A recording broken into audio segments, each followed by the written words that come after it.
할렐루야. 네, 오늘 복된 또 집회 오신 여러분들 환영하고 축복합니다. 오늘 환난 가운데 즐거워하는 삶이라는 제목으로 하나님의 말씀 증거하겠습니다. 제가 우리 실리콘밸리 장로교회에 와서 이렇게 하루지만 오전 예배 또 오후 예배 또 우리 성도님들 만나 뵈면서 하나님께서 참 기뻐하시는 교회고, 또 특별히 우리 성령 충만한 김종호 목사님과 함께 또 신실하신 우리 성도님들이 이 교회를 앞으로 아름답게 또 영광스러운 미래로 열어가게 될 거라는 확신을 제 마음에 주셨습니다. 우리 이 땅에 정말 하나님이 쓰시는 복된 교회로 우리 목사님과 함께 여러분들이 귀한 사역 감당하시기를 주의 이름으로 축복합니다. 여러분, 제가 질문을 하나 드리면서 오늘 말씀을 시작하고자 합니다. 여러분, 기독교는 이상주의일까요? 아니면 현실주의일까? 그러니까 영어로 얘기하면 아이디얼리즘, 리얼리즘 이렇게 물을 수가 있는데요. 제가 이제 오전에 말씀드렸던 말씀이 로마서 5장 1절과 2절인데요. 믿음으로 의롭게 된 자가 누리는 영광과 복에 대한 말씀을 드렸죠. 우리가 믿음으로 의롭다 하심을 받았기 때문에 첫 번째는 하나님과 더불어 화평을 누리게 되었다는 겁니다. 하나님 관계가 회복된 거죠. 원수에서 자녀가 되었고 죄인에서 의인이 되어, 두 번째 2절에 뭐라고 말하죠? 그렇게 된 자가 누리는 가장 큰 영광은 믿음으로 서 있는 은혜 가운데 들어감을 얻어서 하나님의 영광을 바라보고 즐거워하는 자가 되었다는 것입니다. 자, 그런데 로마서 5장 1절과 2절을 딱 보면 이 복은 너무나도 신비적이고 초월적이고 또 어떻게 보면 좀 영적인 복이잖아요. 하나님과 화평을 누리고 또 하나님의 은혜 가운데 들어가 예배 가운데 기도 가운데 주님의 영광을 보고 그분을 기뻐하는 것, 이것은 초월적이고 영적이고 신비적인 복인데, 이런 복을 누리는 자가 살아가는 삶의 현실은 어떠하냐는 거죠. 만일 기독교의 복들이 이렇게 초월적이고 신비적인 복으로만 끝난다면 우리가 살아가는 삶의 현실은 너무나도 복잡하고 고난과 시련과 도전이 있기 때문에 삶의 무게를 과연 견뎌낼 수 있을까 하는 질문이 생기는 거예요. 그래서 우리가 그리스도인으로 살아가면서 불현듯 내 인생의 비극을 만날 때마다 많은 그리스도인들이 하나님 앞에 하는 탄식의 소리가 무엇입니까? 하나님, 당신이 나를 사랑하신다면, 하나님이 정말 살아계신다면 왜 이런 일이 제게 일어납니까? 그래서 적지 않은 기독교인들이 신앙생활을 하다가 기독교는 현실에는 답을 주지 못한다라는 생각을 해요. 정말 기독교적 믿음, 기독교적 복이 우리의 복잡하고 치열한 삶의 현실 속에 답을 주는가? 그래서 여러분 보면요, 교회를 다니는 많은 분들이요, 두 가지 극단적 기독교로 떨어지는 걸 봐요. 하나는 현세적 기독교인이 됩니다. 소위 말하는 우리 기복적 기독교죠. 내 인생에 고난이 오잖아요. 문제가 있잖아요. 그리스도인이라고 문제가 없습니까? 얼마나 많은 문제와 고난과 시련에 부딪힙니까? 그런데 많은 그리스도인들은 그 고난과 시련 속에서 하나님이 갖고 있는 내 삶의 의미와 목적이 뭔가를 고민하기보다는 계속해서 현세적 복에 매달리는 거예요. 하나님, 이게 제가 원하는 삶이 아닙니다. 하나님, 제가 필요한 게 있어요. 그런데 그렇게 계속 현세적인 복을 구하다가 삶의 현실이 이렇게 맞지가 않으면 이제 어디로 가냐면 내세적 기독교로 가는 거예요. 현실은 현실이고 신앙이란 것은 초월세계, 천국, 내세 이런 것에 매달리는 이원론적 기독교로 떨어지게 됩니다.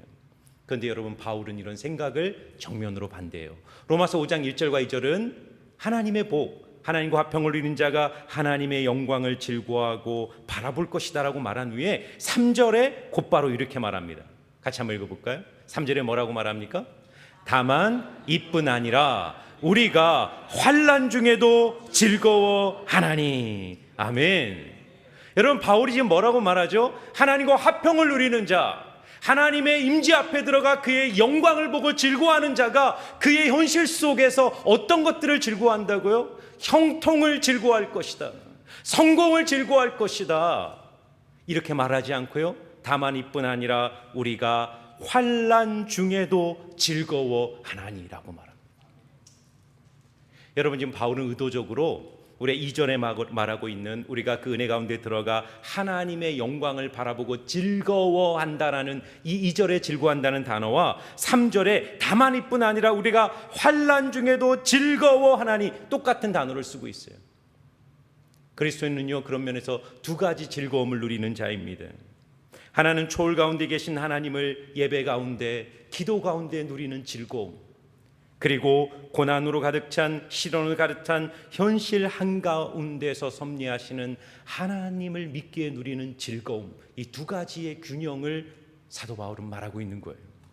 여러분, 건강한 신앙의 독특한 특징이 바로 이것입니다. 여러분, 균형을 상실한 종교들이 있어요. 보면 많은 종교들이 있잖아요. 초월적이고 내세적인 지향성이 강한 종교는 현실 의지가 굉장히 약해집니다. 예를 들면 불교, 힌두교, 동양 종교, 다 내세적인 지향성이죠. 초월 세계에 대한 목을 깊이 몰입하는 종교는 현실에 대한 의지가 약하대요. 공산주의 마르크스는 기독교는 민중의 아편이라고 말한 이유는 그 시대의 기독교의 왜곡된 모습을 보고 비판한 거예요. 너무 기독교인들이 내세, 천국, 죽음 이후의 세계에 목마르면서 현실에 대한 개혁 의지가 하나도 없다. 그래서 기독교는 민중의 아편이라고 말하는 거예요. 잘못된 평가죠. 반면에 현실에 대한 지향성이 너무 강한 종교들이 있어요. 예를 들면 유교죠. 유교는 초월성에 대한 지향성은 없거든요. 이 세상에서 어떻게 살아야 된다는 것을 얘기해요. 예를 들면 기복주의로 전락한 기독교, 예수 믿고 복받고 예수 믿고 성공하는 기독교는요, 내세에 대한 지향성이 전혀 없습니다. 그저 기독교 신앙을 이 세상에서 어떻게 잘 사느냐의 문제로 다 치환해버리잖아요. 균형이 깨진 기독교입니다. 그런데 여러분 보세요. 바울이 말하는 건강한 기독교는 뭐라고요? 강렬한 초월에 대한 열망이 이 치열한 현실을 제대로 살아나게 하는 힘으로 작동하는 겁니다. 저는 하나님을 깊이 경험하기 때문에, 우리 모두가 예배를 통해 하나님의 깊은 임재와 영광을 보기 때문에 우리 현실에서 도피하는 것이 아니라 고난과 신원으로 가득한 이 현실을 새롭게 살아내는 놀라운 능력으로 여러분들의 삶이 하나님 앞에 쓰임받기를 주의 이름으로 축원합니다. 여러분, 오늘 이 2절과 3절 너무 귀한 말씀이에요. 3절과 4절 말씀을 통해 사도 바울이 우리에게 주는 환난 가운데 즐거워하는 삶이란 무엇인가를 나누기를 원해요. 오늘 보면은 첫 번째 우리에게 성도는 고난을 기뻐해야 된다고 말합니다. 성도는 고난을 기뻐하라는 거예요. 자, 3절 말씀 한번 다시 볼까요? 3절을 보시면 바울이 이렇게 말합니다. 다만 이뿐 아니라 우리가 환난 중에서도 즐거워하나니 이는 환난은 인내를. 아멘. 여러분, 우리는 어떤 기대감이 있냐면요, 내가 하나님과 화평을 누리고 믿음으로 서 있는 의리 가운데 들어가 하나님의 영광을 바라고 즐거워하면 내 인생에 형통만 있을 거라고 기대하시는 분들이 있어요. 바울은 그 생각을 반대하는 거예요. 1절과 2절의 복을 누린 자의 3절에 나오는 이 현실에서 바울이 가장 먼저 말하는 것은 뭐냐면 다만 이뿐 아니라 우리가 환난 중에서도 즐거워할 것이다 라고 말합니다. 환난은요, 시련은요, 인생의 문제는 선택 과목이 아니라 그리스도인들에게는 반드시 통과해야 하는 필수 과목입니다. 아멘을 못 하시는. 고난이 없으면 좋죠. 고난이 없으면 너무 좋아요. 그러나 하나님 우리 인생에 고난을 주시는 이유가 있어요. 여러분, 예수님이 바울과 똑같은 말을 하세요. 요한복음 10장 33절을 보시면 바울이 예수님은 이렇게 말합니다. 같이 한번 읽어볼까요? 같이 읽습니다. 시작. 이것을 너희에게 이르는 것은 너희로 내 안에서 평안을 누리게 하려 함이라. 세상에서는 너희가 환난을 당하나 담대하라. 내가 세상을 이기었노라. 아멘. 여러분 보세요. 예수님 우리에게 뭘 약속하십니까? 내가 너희에게 평안을 줄 것이다. 너희가 내 안에서 평안을 누리게 될 것이다. The peace of God. 제가 오전에 말했죠. 하나님의 평강을 누리게 될 거예요. 하나님과 화목된 자는 the peace with God. 하나님과 더불어 평화를 누리는 하나님의 자녀는 반드시 예수님 안에서 세상이 줄 수 없는 평강을 누려요. 근데 어떤 평강요? 환난이 없기 때문에 오는 평강이 아니라, 예수님 뭐라 그러죠? 너희가 세상에서 환난을 당하나 담대하라. 내가 세상을 이기었노라. 이것이 그리스도인의 영광인 줄 믿습니다. 여러분, 저는요 12년 미국 생활을 했거든요. 미국에서 동부 버지니아 린치버그에서 석사 과정을 하고 이제 샌프란시스코에 와서 SFTS라는 우리 PCUS 신학교에서 이제 목회학 박사를 했어요. 제가 동부에 있을 때 린치버그에서 한 2년 동안 처음 유학을 했을 때 제 인생에 너무 깊은 고난을 경험했어요. 제가 기억이 나요. 제 인생을 근본부터 흔들어 놓는 너무 큰 충격적 사건이 제 삶에 벌어졌어요. 제가 그때 린치버그에서 샤로츠빌에는 그 버지니아 주립대학이 있었고 거기 샤르츠빌 교회에 버지니아 주립대 학생들이 많이 있었습니다. 그래서 제가 금요일 날 가서 예배를 인도하고 주일까지 있다가 주일 밤에 돌아오는 그런 사역을 했는데 거리가 한 1시간 반 정도 됩니다. 시골길을 따라 1시간 반을 쭉 달려서 그 샤르츠빌 교회로 가는데 그날 그 절망과 시련과 고통의 날에 제가 운전대를 잡고 샤르츠빌을 가면서 눈물이 얼마나 쏟아지는지 운전을 할 수가 없는 거예요. 그러면서 내가 이 운전대를 놓고 싶다. 그냥 여기서 하나님께 가고 싶다. 유학을 다 그만두고 한국으로 돌아가야 되겠다. 어떻게 해야 될지 몰랐어요. 너무 절망스러웠어요. 그렇게 눈물을 펑펑 흘리면서 운전을 하는데 갑자기 하나님이 그때 제 마음속에 딱 떠오르는 한 가지 말씀을 주셨어요. 그 말씀이 고린도전서 10장 13절 말씀이었어요. 사람이 감당할 시험 밖에는 너희에게 당한 것이 없다니. 하나님은 미쁘사 사람이 감당치 못할 시험 당함을 허락지 아니하시고 시험 당할 즈음에는 또한 피할 길을 내사 너희로 능히 감당하게 하시느니라. 이 말씀이 제 마음에 엄청난 위로로 찾아오는 거예요. 하나님은 페이스풀 하시구나, 미쁘시구나. 나는 실패하고 넘어지고 좌절하고 쓰러지지만 나를 붙드시는 페이스풀 하나신, 절대로 변하지 않는 하나님이 나를 붙들어 주실 거야.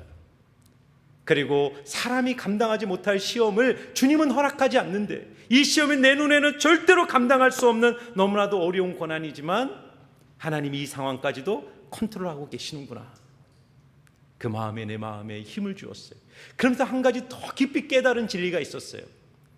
하나님이 주신다는 피할 길은 뭘까? 시험 당할 즈음에는 피할 길을 내신대잖아요. 나는 지금 시험을 당해서 죽겠는데 주님이 주실 피할 길이 뭘까를 가만히 묵상해 보는데 그때 제 마음속에 떠오르는 하나님 주시는 지혜가 있었어요. 저는요 예전에도 이 말씀을 묵상할 때마다 피할 길은 디투얼, 우회 도로인 줄 알았어요. 내 인생에 고난이 오잖아요. 내 안에 장애물이 오고 시련이 오고 내가 넘을 수 없는 거대한 산을 만날 때 하나님 주신 피할 길은 우회 도로인 줄 알았어요. 피해가게 하실 줄 알았어요. 그런데 하나님이 그때 제 마음에 주신 생각이 있었어요. 하나님 주시는 피할 길은 우회 도로가 아니라 고난의 한가운데를 관통해 가는 직선 도로라는 것을 깨닫게 하셨어요. 여러분, 하나님은요 우리의 고난을 피해가게 하지 않아요. 불 가운데 물 가운데 그 고난의 한가운데를 통과하게 하시는 길이 주님이 주시는 피할 길이에요. 그게 왜 피할 길일까요? 그 고난의 직선 도로 속에서 임재하시는 새로운 하나님을 경험하기 때문입니다. 계속 고난이 복이 되는 거예요. 여러분, 이사야 43장 2절에 하나님 뭐라고 말하죠? 내가 물 가운데로 지날 때 내가 너와 함께 할 것이라. 강을 건널 때 물이 너를 침몰하지 못할 것이며 내가 불 가운데로 지날 때 타지도 아니할 것이요 불꽃이 너를 사르지도 못하리라. 주님이 물을 피해가게 하겠다고 말하지 않잖아요. 불을 꺼뜨려 주겠다라고 말하지 않잖아요. 물을 지나갈 거다, 불을 통과할 거다. 그런데 걱정하지 마. 내가 너와 함께해서 물이 너를 침몰치 못하게 하고 불이 너를 사르지 못하도록 너를 강하게 만들 거라고 주님이 말씀하시는 거예요. 사랑하는 성도 여러분, 고난이 올 때 고난이 없는 게 복된 삶이 아니라 고난이 있든 없든 그 고난 속에서 내가 하나님을 경험하고 있는가, 내 삶에 임재하시는, 나를 강하게 하시고 그 고난을 뛰어넘게 하시는 임재하시는 하나님을 나는 경험하고 있는가. 이게 내 신앙의 진정성을 검증해 주시는 하나님의 말씀이라는 것입니다.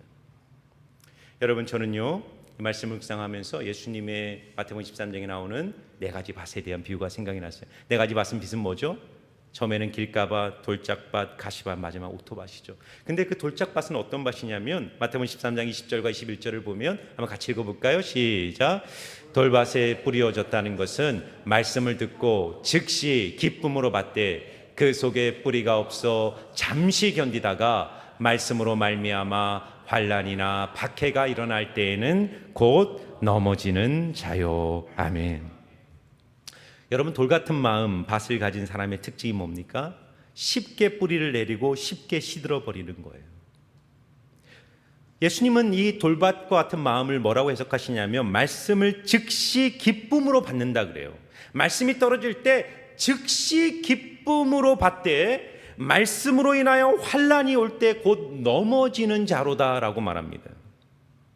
왜 말씀을 쉽게 받을까요? 기독교에 대한 오해가 있는 거예요. 신앙을 가지면 모든 일이 형통하고 순조롭고 내가 원하는 대로 인생이 풀려질 것이라는 기대를 가지고 기독교에 들어와요.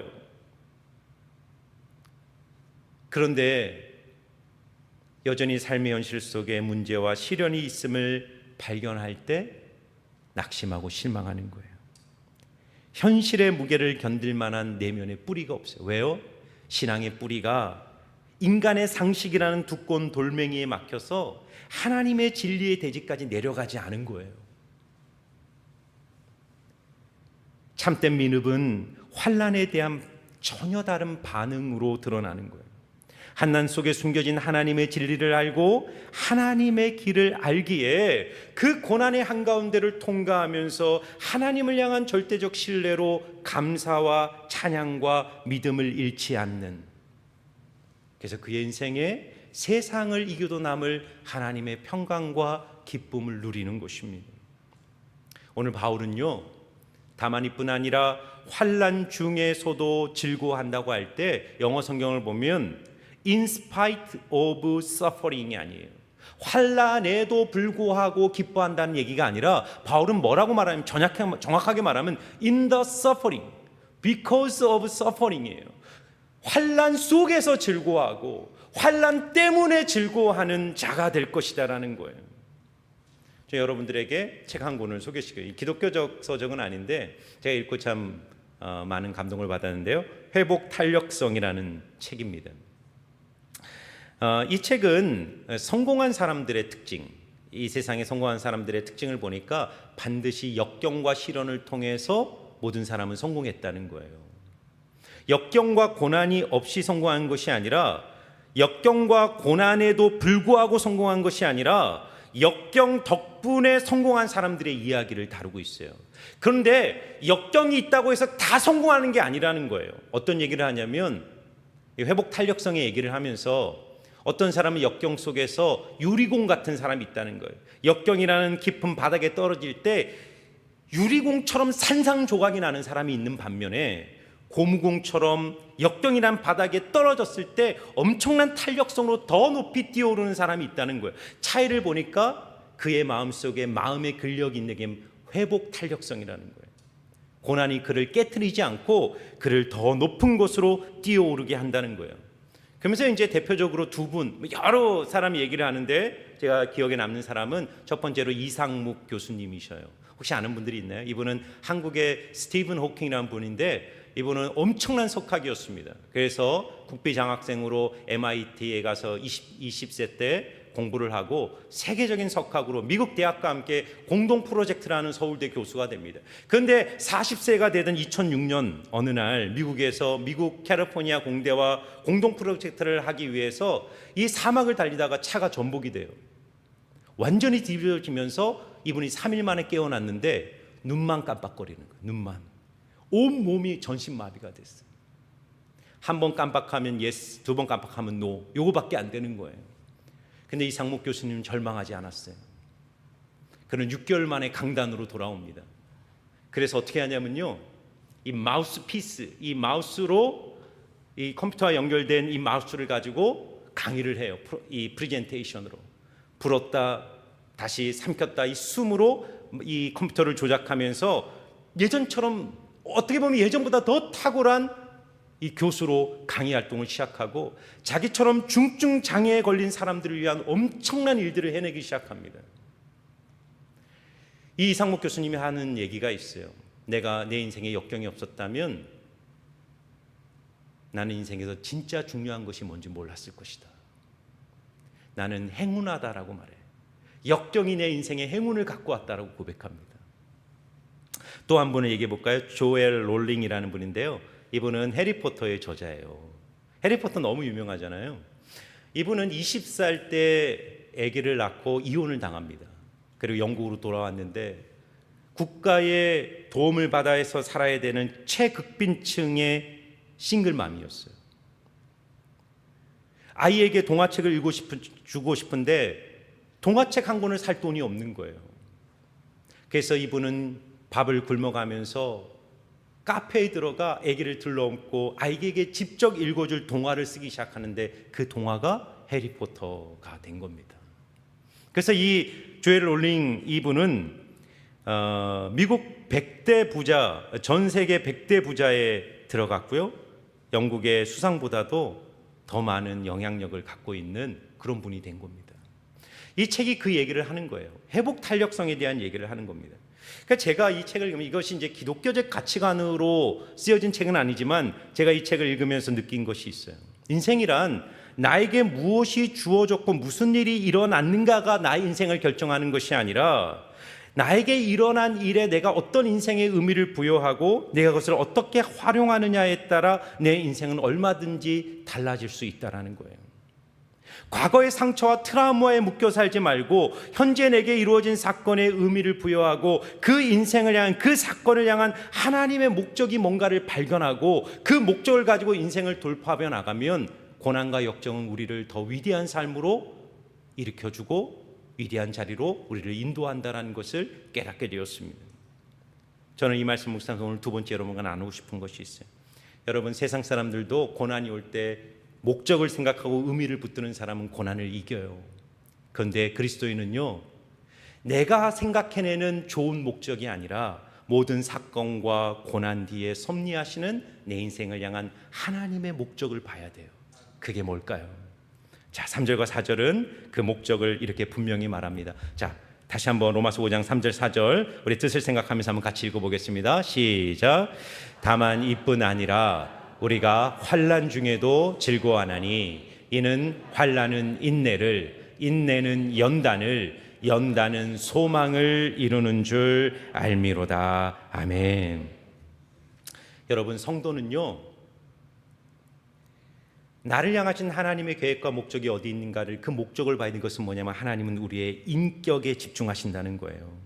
환난은 그 자체가 기쁜 것이 아니라 하나님의 목적을 담고 인생에 찾아오는데, 환난이 내 인생에 만들어내는 가장 위대한 가치는 뭐냐면 위대한 인격으로 우리를 빚어낸다는 것입니다. 그래서 오늘 보세요. 환난 중에도 기뻐하나니, 왜 기뻐하냐면 환난은 인내를, 인내는 연단을 만들어낸다는 거예요.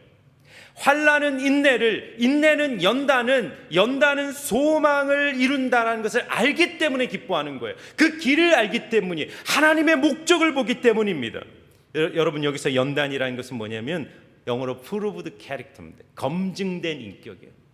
하나님의 눈에, 하나님의 시련, 하나님의 시험의 과정을 통과하여 마침내 prove, 너는 됐어, 검증된 인격의 자리까지 가도록 주님은 우리를 시련과 고난의 한가운데로 몰아가신다는 거예요.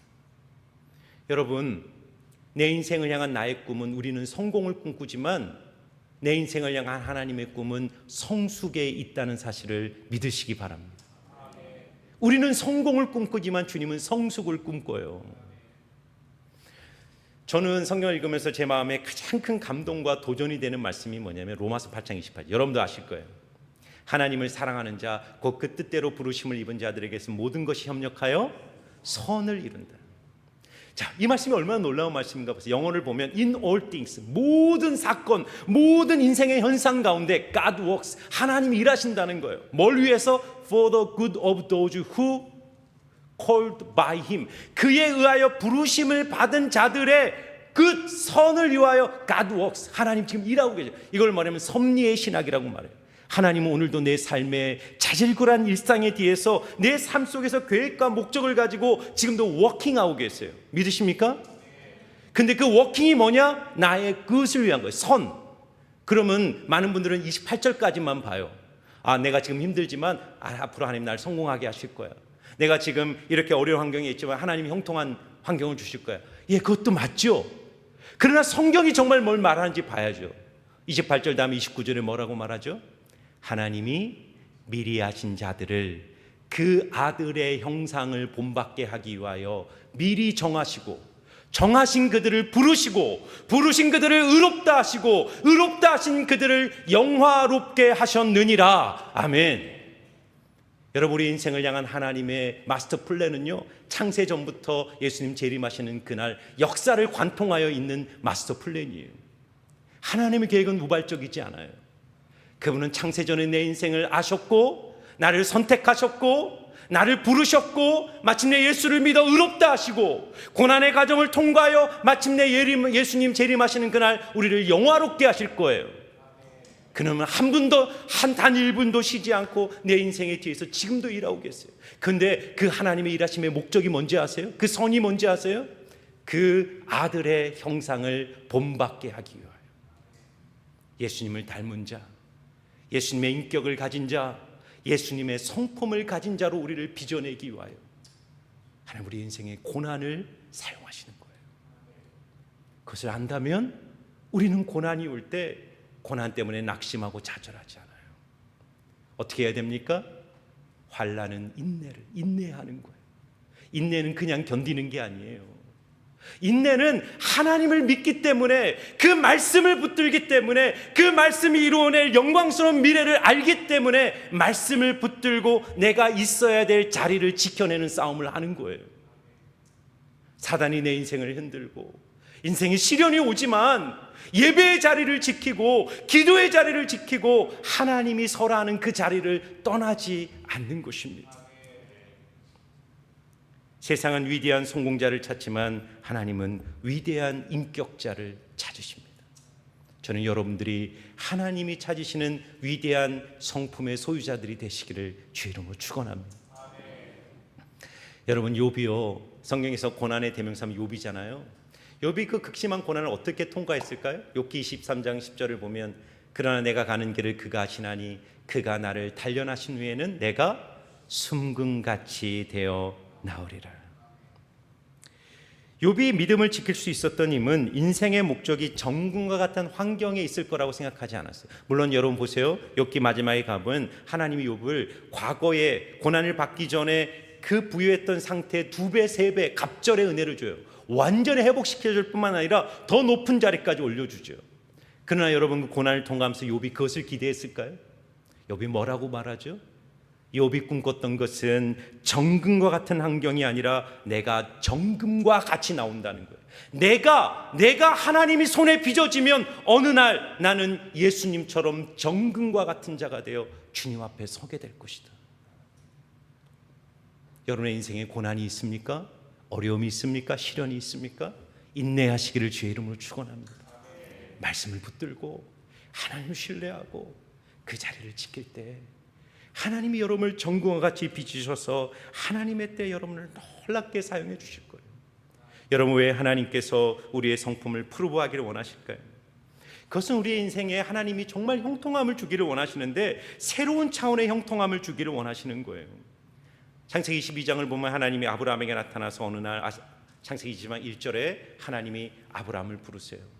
하나님이 아브라함을 시험하시려고, 테스트, 영어로 보면 테스트예요. 아브라함을 검증하시려고, 프로브하시려고 그를 부르시되 아브라함 하시니 그가 이르되 내가 여기 있나요. 2절에 뭐라고 말하죠? 내 아들 내가 사랑하는 독자 내 이삭을 모리아 산에 가서 바쳐라. 아브라함이요, 자기가 번제로 드릴 그 아들의 손을 붙들고 삶의 길을 걸어 모리아 산으로 갑니다. 얼마나 고통스러웠을까. 여러분의 아브라함이라고 생각해요. 자기가 낳은 100세 넘어 하나밖에 없는 그 눈에 넣어도 아프지 않을 그 아들을 죽이기 위해서, 번제로 드리기 위해서 칼과 장작을 등에 업고 그 아들의 손을 붙들고 모리아 산을 갈 때 아브라함이 얼마나 무너졌겠어요. 그런데 여러분 보세요. 아브라함이 아들 이삭을 모리아 산 제단에 묶어놓고 칼을 뽑아 이 이삭의 가슴에 칼꽂이를 할 때 하나님이 아브라함의 손을 막죠. 그리고 뭐라고 말합니까? 12절에 이렇게 말해요. 하나님, 사자가 이르시되 그 아이에게 내 손을 대지 말라. 그에게 아무 일도 하지 말라. 내가 내 아들 내 독자까지도 내게 아끼지 아니하였으니 내가 이제야 내가 하나님을 경외하는 줄을 아노라 말합니다. 검증을 통과하죠. 시험을 통과하죠. 시련과 고난 속에서 흔들리지 않고 말씀을 붙들고 하나님의 길을 걸었을 때 하나님 앞에 프루브되죠. 그러니까 어떤 일이 벌어집니까? 16절과 18절에 하나님이 엄청난 축복을 아브라함에게 쏟아줘요. 같이 한번 읽어볼까요? 시작. 이르시되 여호와께서 이르시기를 내가 나를 가리켜 맹세하노니 내가 이같이 행하여 내 아들 내 독자도 아끼지 아니하였은즉 내가 내게 큰 복을 주고 내 씨가 크게 번성하여 하늘의 별과 같고 바다의 모래와 같게 하리니 내 씨가 대적의 성문을 차지하리라. 또 내 씨로 말미암아 천하 만민이 복을 받으리니 이는 내가 나의 말을 준행하였음이니라 하셨다 하니라. 아멘. 하나님의 놀라운 형통함과 하나님의 약속이 아브라함의 인생에 열리기 시작하는 것입니다. 사랑하는 성도 여러분, 고난이 올 때 믿음과 인내로 그 자리를 지키고 하나님 앞에 여러분의 믿음이 인정받는 그날, 우리의 인생에 우리가 기대하지 않았던 하나님의 놀라운 형통함의 은혜가 열리게 될 줄 믿습니다. 그러므로 여러분 정말 인내하셨으면 좋겠어요. 고난이 올 때 말로, 행동으로, 생각으로 방황하지 말고 이 고난 뒤에 감추어져 있는 하나님의 섭리를 기대하면서 하나님이 내 인격을 다듬으실 때까지 그렇게 그 자리에 머물며 하나님을 붙드시는 여러분들 되시기를 주의 이름으로 축원합니다. 저는 이 말씀을 묵상하면서 예수님의 말씀, 수고하고 무거운 짐진 자들아 다 내게로 오라 내가 너희를 쉬게 하리라 말씀하잖아요. 주님은 우리에게 힘을 주기를 원하시고, 그게 평강이에요. The peace of God. 그 우리가 주님께 가면 우리는 인생에 짐들이 있어요. 아들 문제, 직장 문제, 삶의 또 사업의 문제, 인간관계, 얼마나 많은 인생의 짐이 있습니까? 주님이 우리를 초청하는, 수고하고 무거운 짐 내게로 오라 내가 너희를 쉬게 하겠다.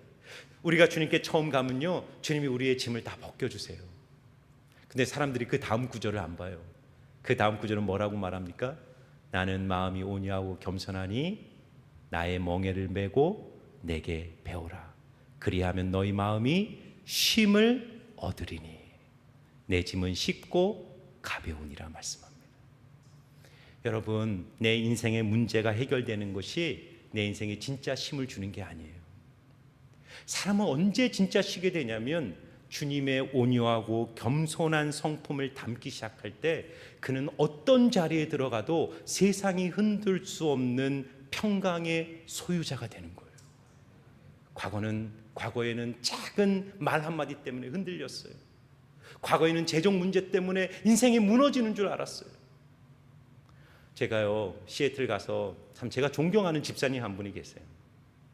너무 좋아하는 집사님이라 이름까지 박동철 집사님이라는 분인데, 제가 안디옥 교회에서 목회를 할 때 코로나가 왔을 때 이분이 30, 40대 젊은 그룹들을 인도하는 리더로 제가 세웠습니다. 근데 이분의 상황은 절대로 목자로 섬길 수 없는 상황이었어요. 그는 미국에서 엄청난 큰 사업을 했어요. 근데 문제는 뭐냐면 신분 문제가 해결이 안 되는 거예요. 결국 마지막에는 대법원까지 가서 심판을 했지만 결국은 패소를 하고 불법 체류자가 됐습니다. 불법 체류자가 되니까 사업의 길이 다 막혀버리는 거예요. 그날 저한테 얘기하는데, 목사님, 제가 근 10년, 15년 이 미국에서 사업을 하면서 제가 잃어버린 돈의 액수가 3천만 불입니다. 그런데 목사님, 제가 고난을 통과하면서 3천만 불이 전혀 아깝지가 않아요.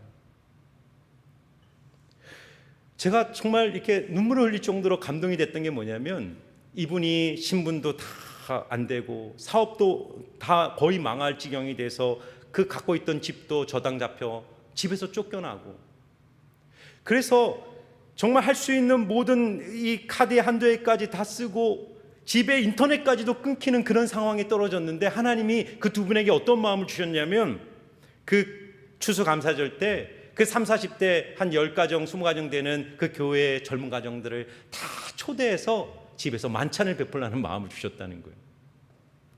그래서 그분이 자기가 갖고 있는 모든 것을 다 끌어모아서 그 젊은 가정들을 초대해서 만찬을 베풀었다는 거예요.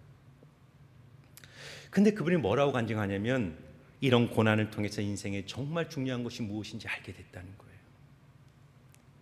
내 미래, 내 사업, 내 인생은 하나님이 책임져 줄 거라고 저는 믿는다는 겁니다. 이제 더 이상 돈 때문에, 사업 때문에, 신분 때문에 내 마음이 흔들리지 않는다는 거예요. 예전에는 신분 때문에 그렇게 괴로워하고 힘들어했고 사업 때문에 인생의 절망을 오고 갔지만 지금은 하나님이 내 인생을 책임져 주는 걸 믿기 때문에 저는 그것 때문에 흔들리지 않는다는 거예요. 주님의 인격과 심, 세상이 흔들 수 없는 마음의 평강을 그분이 소유하게 된 거예요. 여러분, 온유함이 뭔지 아세요? 온유한 자 복이 있나니 저가 땅을 기업으로 받을 것이다. 그래서 온유한 자는요, 헬라어로 보면 길들여진 야생마입니다. 길들여진 야생마가 온유함이에요.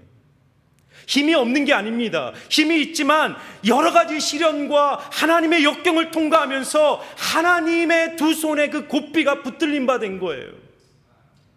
내 인생의 주권, 내 인생을 섭리하시는 하나님을 알기 때문에 주님의 두 손에 내 인생을 맡겨드리기에 내 인생에 어떤 고난이 오고 어떤 아픔이 오고 어떤 환경이 내 인생에 밀어닥칠지라도 하나님을 믿기에 결국은 뭘 합니까? 그 온유한 자가 땅을 차지하게 되는 것입니다. 하나님이 주시는 진짜 영광이 있는 거예요. 저는 여러분들이 이 고난의 인생의 과정을 통과하면서 정말 하나님이 주시는 하늘의 기업, 하늘의 땅, 하늘의 부유함을 누리시는 복된 인생들 되시기를 주의 이름으로 축원합니다. 여러분, 마지막이에요. 그래서 어떻게 말합니까? 성도는 이 시련과 연단과 프로브된 인격을 통해 어떤 사람이 되냐면 결국은 소망의 사람이 되는 게 하나님의 목적이에요. 여러분, 5장 4절을 보세요. 뭐라고 말합니까? 인내는 연단은 소망을 이루는 줄 알미로다. 아멘. 여러분, 환난이 우리의 인생에 인내를 만들고 인내를 이루면서 우리의 인격의 주님을 닮아가면 우리가 이 땅을 살아가면서 우리가 어떤 사람이 되냐면 소망의 사람이 되는 거예요. 소망의 사람. 희망의 사람이 아니에요. 소망의 사람이 되는 겁니다. 희망은 이 세상 떡같이 내가 기대하는 것, 내가 꿈꾸는 것, 나의 비전을 붙들고 사는 사람이에요. 그러니까 흔들리는 겁니다. 그런데 소망의 사람은 달라요. 내가 꿈꾸는 나의 희망이 아니라 나를 향한 하나님의 꿈, 하나님의 비전, 하나님의 계획을 붙들기에 그는 이 세상 속에서 견고한 삶을 사는 거예요. 여러분, 그 두 단어 프로와 포로의 차이는 딱 획 하나 차이잖아요. 프로, 포로. 그런데 의미는 180도 다르죠. 포로는 무엇인가에 묶여 사는 인생이에요. 그러나 프로는 어떤 일의 전문가이기 때문에 뭔가를 뛰어넘은 자유로운 사람이죠. 프로는 더 이상 무엇인가에 얽매이지 않는 사람이에요. 창조적인 사람입니다. 인생을 살 때 내가 포로로 살 것인가 프로로 살 것인가를 고민하셔야 돼요. 많은 사람들이 돈, 쾌락, 환경과 같은 현세적 희망의 포로가 되어 살아갑니다. 여러분, 저는 다니엘이 생각났어요. 다니엘은 어린 나이에 바벨론의 포로로 끌려가죠. 그러나 다니엘은 포로로 끌려간 바벨론 땅에서 프로로 살아냅니다. 프로로 살아내요. 조국의 멸망, 포로라는 현실에 묶여서 절망하지 않습니다.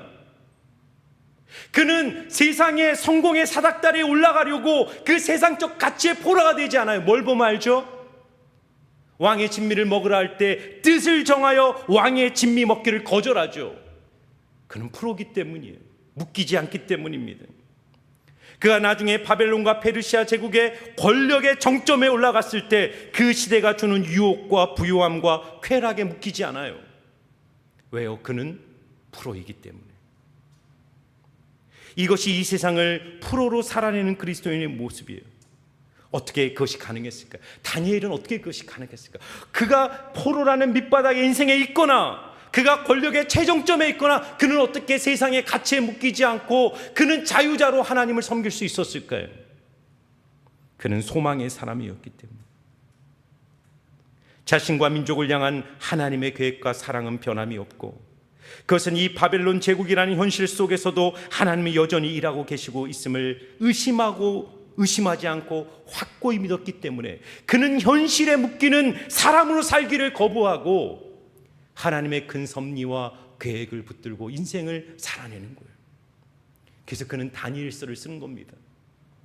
요한계시록과 함께 다니엘서는 이 역사 속에서 하나님이 이 역사를 어떻게 주관하시며 운행하시며 마침내 역사의 끝에 하나님 나라를 어떻게 완성하신 것인가를 너무나도 선명하게 다니엘서는 말하고 있지 않습니까? 그걸 누가 썼습니까? 바벨론 포로, 바벨론 제국의 한가운데 있는 다니엘이 하나님의 소망과 비전을 붙들고 있었기에 그는 포로라는 상황 속에서 하나님의 프로로 자유자로 그 인생을 살아냈던 거예요. 사랑하는 성도 여러분, 지금 여러분이 처한 환경이 아무리 어렵고 힘들어도 여러분을 향한 하나님의 계획과 하나님의 뜻은 절대로 무너지지 않습니다. 여러분을 향한 하나님의 계획은 지금도 진행 중이에요. 내 시선을 어디에 맞출 것인가? 저는 이렇게 고백했으면 좋겠어요. 여러분 다시 한번 따라해 보세요. 하나님 한 분이면 충분합니다. 다시 한번 우리 마음으로 한번 고백해 볼까요? 하나님 한 분이면 충분합니다. 정말 그렇습니까? 네, 이 고백만 있으면 돼요. 여러분 하박국 선지자가 하박국 1장에 그 조국 유대의 절망스러운 현실을 보면 하나님께 원망해요. 하나님, 당신 정말 살아있습니까? 당신 정말 공의롭습니까? 그렇다면 어쩌면 악인이 흥황하고 의인이 고난을 받고 어떻게 악한 자들이 득세하고 이 세상은 이렇게 부조리하고 불의할 수 있습니까? 하나님께 막 원망을 쏟아내요. 그때 하박국이 2장에 말합니다. 내가 성리에 올라가 하나님이 나에게 뭐라고 말씀하실지 기다릴 것이다. 하나님의 소망을 바라보기 시작합니다. 그리고 하박국 3장의 결론에서 우리가 너무나도 잘 알고 있는 오늘 우리가 불렀던 찬양, 하박국의 그 유명한 하박국 3장 17절 18절의 고백으로 하박국을 마무리합니다. 같이 한번 읽어볼까요? 시작. 비록 무화과 나무가 무성하지 못하여 포도나무에 열매가 없으며 감람나무에 소출이 없으며 밭에 먹을 것이 없으며 우리의 양이 없으며 외양간에 소가 없을지라도 나는 여호와로 말미암아 즐거워하여 나의 구원의 하나님으로 말미암아 기뻐하리로다. 아멘. 하박국은 처음에는 현실을 보며 낙심하고 원망하고 불평했지만 그가 소망의 하나님을 붙들자 그의 인생에 현실을 뛰어넘는 비전이 열리기 시작했어요. 외양간에 소가 없고 포도나무에 열매가 없고 감람나무에 소출이 없을지라도. 저 오늘 우리 담임 목사님 김종호 목사님하고 대화를 나누면서 정말 마음에 많은 또 도정한 감동을 받았어요. 사실 목회자가요, 제일 극복하기 어려운 문제 중에 하나는 성장주의입니다. 성장주의. 성도들이 많이 모이고 교회가 커지고 부흥하는 것. 저도 말로는 신학적으로는 교회는 양적 성장에 있지 않고 정말 하나님을 향한 바른 교회, 건강한 교회를 세워가는 것이 목회의 비전이고 철학이라고 늘 이야기해요. 그러나 마음 한구석에는 내가 하는 목회의 성장을 통해 내 자신을 입증받고 싶어하는 목마름이 있어요. 그런데 김종호 목사님이 고백을 하시는 거예요. 깊은 인생의 고난을 통과하면서 하나님이 목사님을 다루면서 그 부분을 뛰어넘게 하셨다는 거예요.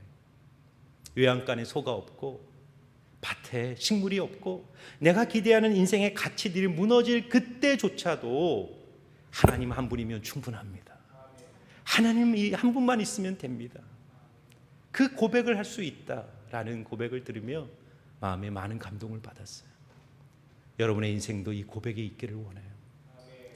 저는 결론으로 룻의 이야기를 마지막으로 말씀드리고 오늘 말씀을 맡기를 원합니다. 여러분, 저는 성경에서 제일 참 감동을 주는 인물이 룻이에요. 룻. 나오미의 며느리였던 룻. 여러분 보세요. 룻이 모압 여인이에요. 그죠? 룻은 하나님을 몰랐어요. 근데 룻이 어떻게 하나님을 만났기에 어머니 나오미가 너 이제 집에 돌아가. 오르바처럼 너도 모압 남자 만나서 인생 좀 제대로 살아. 나 따라오면 고생길이야. 그런데 그때 룻이 뭐라고 말하죠? 어머니의 하나님이 나의 하나님이고 어머님이 가는 곳에 나도 가고 내가 어머님과 함께 갈 것이다. 어머니의 백성이 나의 백성이다. 여러분, 룻이 어디서 하나님을 만났을까요? 어머니 나오미를 통해 전한 하나님 아닙니까? 어머니 나오미가 말한 하나님을 듣고 하나님을 믿었을 거예요. 그런데 그 어머니 나오미가 전한 하나님은 나오미의 집에 형통을 줬나요? 그가 모압에서 경험한 나오미의 하나님은 어떤 하나님이었죠? 그 집안의 남자들이 줄초상을 당한, 남편이 죽고 시아버지가 죽고 모든 남자들이 죽어 가정이 완전히 풍비박산 나는 그 순간에도 하나님은 침묵하셨잖아요. 그런데 룻은 어떻게 그 하나님을 붙들 수 있었을까요? 전 룻이 진짜 하나님을 만났다고 생각해요. 그 고난을 통과하면서 이 세상적 가치보다 훨씬 크고 위대하신 하나님을 알았기에 어머니 나오미를 따라 한 번도 가지 않은 모압 여인을 개처럼 여기는 그 이스라엘 땅에 들어가는 것이 전혀 문제가 되지 않는 거예요. 왜요? 환경과 삶의 조건이 아무리 지옥 같을지라도 그곳에는 내가 믿는 하나님이 있기에 하나님 한 분이면 충분합니다. 그 고백으로 그 땅에 들어간 거예요. 그리고 어떻게 됐나요? 나오미는 그 증손자로 다윗을 낳고 다윗을 통해 예수 그리스도가 오면서 하나님 족보의 계보의 위대한 여인으로 이름을 올린 것 아닙니까? 사랑하는 성도 여러분, 고난과 시련 속에서 하나님이 우리 인생을 어떻게 이끌어 가시는지를 믿음의 시선을 잃지 말고 믿음과 인내로 승리하여 하나님이 열어주시는 그 놀라운 하늘의 형통함을 여러분 모두가 누리시기를 주의 이름으로 축원합니다. 기도하겠습니다. 하나님, 예수를 믿지만 우리 인생에는 우리가 감당할 수 없는 시련과 문제와 아픔들이 끊임없이 밀려올 때가 있습니다. 그러나 환난 중에서도 즐거워할 수 있는 진정한 믿음을 우리에게 허락하셔서 우리의 입술로 하나님 한 분이면 충분합니다라는 고백으로 인생을 살아낼 수 있도록 축복하여 주시옵소서. 감사를 드리며 예수님 이름으로 기도하옵나이다. 아멘.